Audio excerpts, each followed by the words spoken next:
Au nom du Père, du Fils, du Saint-Esprit, se dit Amen. Mes chères sœurs, mes chers frères, nous entendons aujourd'hui le suprême témoignage de Jean-Baptiste.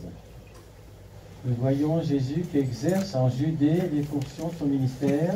Il baptise, il réconcilie, il enseigne, il console, il encourage. Il est venu pour cela. Avec quel zèle, quelle piété, tout le monde va à lui, dit-on à Jean-Baptiste. Alors ensemble, recevons de ses mains le baptême de la loi nouvelle. Demandons-lui de laver lui-même notre front orgueilleux, d'effacer par l'eau sacramentelle et la vertu toute puissance de sa parole, les flétrissures de notre âme. Et Jésus est hautement exalté par Jean-Baptiste. Alors vous avez suivi la discussion entre les disciples de Jean et les Juifs sur le baptême. Ils vinrent trouver Jésus.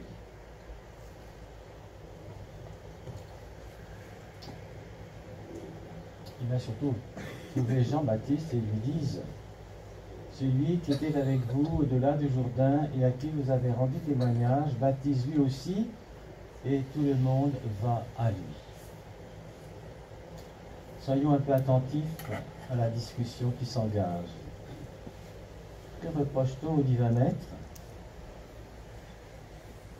On lui reproche d'intervenir mal à propos, de rompre avec les traditions reçues, de détourner à son profit l'attention du peuple. On le traite d'ambitieux, d'usurpateur. On le trouve surtout gênant. Ainsi parle l'amour-propre froissé. Et Jean-Baptiste s'empresse de justifier Jésus. Et il répondit: vous m'êtes témoin que je vous ai dit, je ne suis point le Christ, je ne suis que son précurseur. À l'époux de posséder l'épouse, à l'ami de l'époux de se tenir auprès de lui, de l'écouter et de se réjouir aux accents de sa voix.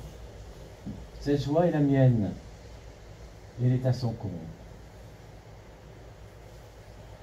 Ensemble encore, prenons plaisir à voir le précurseur travailler si généreusement à la gloire du Fils de Dieu. Et méditons ce que ces paroles expriment de foi, de désintéressement, de zèle, de fidélité aux ordres divins, d'amour pour Jésus-Christ. Il exalte si hautement celui qu'on voudrait tant diminuer. Tout pour Jésus, à lui tous les droits et toutes les primautés. En prenant la première place, il ne fait que descendre à s'attribuant le droit de baptiser et d'absoudre. Il n'usurpe aucune juridiction. Il est tout et je ne suis rien. Et Jean-Baptiste dit encore: il faut qu'il croisse et que je disparaisse. C'est le précurseur, celui qui montre le chemin. Qu'il prenne ma place et que je disparaisse. Jean-Baptiste n'a vécu que pour le faire connaître. Je mourrai content puisqu'on va à lui en foule. Voilà avec quel respect nous devons traiter la personne de notre Sauveur. Et Jean ajoute: ma joie est à son comble. Donc, en travaillant à la gloire de Jésus-Christ, il a trouvé le bonheur. Parce qu'un homme arrive au comble du bonheur quand il a mis son Dieu au comble de sa gloire. Le Père aime le Fils. Le Verbe s'est fait chair. Jésus-Christ, c'est le Verbe incarné. Il est de même nature, de même substance, consubstantiel au Père. Il est de filiation divine. La seconde personne de la Trinité. Le Père aime le Fils et il a remis toutes choses entre ses mains. Celui qui croit au Fils a la vie éternelle. Vous voyez, mes chers amis, aujourd'hui, nous avons passé l'Épiphanie il n'y a pas très longtemps, nous avons passé beaucoup de temps, et c'était des prières et beaucoup de joie, à bénir des litres et des litres d'eau. Ensuite, il y a eu la liturgie de l'Épiphanie, liturgie comme Noël et comme Pâques qui se fait la nuit. Et nous avons là déjà, au cours de prières, de longues prières, fait en sorte que l'eau a été bénie par le Saint-Esprit, non pas par mes mains ni par mes gestes, mais parce que le Saint-Esprit s'infuse à travers nos paroles et notre foi. Et cette eau va se répandre et continuer à se répandre. Et aujourd'hui, nous avons ce suprême témoignage de Jean-Baptiste parce que bien sûr la foule, elle ne pense pas, la foule est critique sans connaître, sans savoir, elle est toujours prête à essayer de faire en sorte que peut-être Jean-Baptiste va usurper un rôle qu'il n'a pas, que son baptême n'est pas celui du Christ, ou enfin des discussions sans fin qui ne sont pas l'apanage de la curiosité saine ou de la charité, mais plutôt de la critique vaine.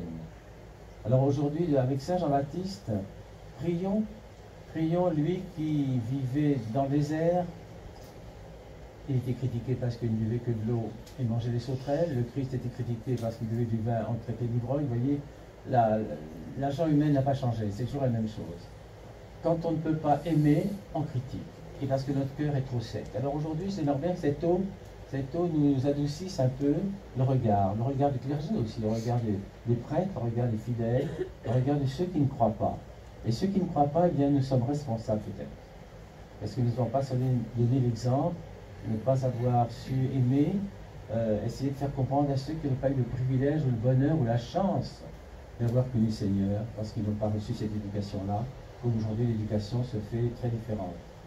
Alors, j'aimerais bien qu'ensemble nous prions afin que tous ceux qui ne connaissent pas encore le Seigneur viennent à lui pour avoir la vie éternelle. Et ce n'est pas par des conseils même, mais c'est par une prière, par une attitude que nous devons faire en sorte que, comme chrétiens, nous n'avons aucun mérite, nous avons reçu des dons, nous avons reçu le baptême, le Saint-Esprit, nous lisons l'Ancien et le Nouveau Testament, nous avons la connaissance, nous savons ce que Jésus veut de nous, et il suffit d'être fidèle, mais fidèle parfois aussi à des moments difficiles, ou peut-être il va falloir faire des choix,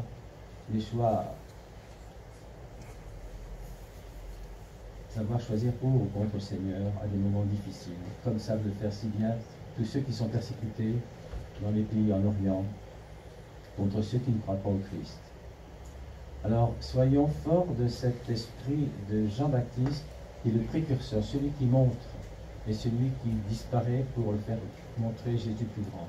Et nous, notre joie, c'est de nous effacer, justement, dans la prière, dans le silence, dans l'exemple, dans l'amour, sans condition, sans jugement.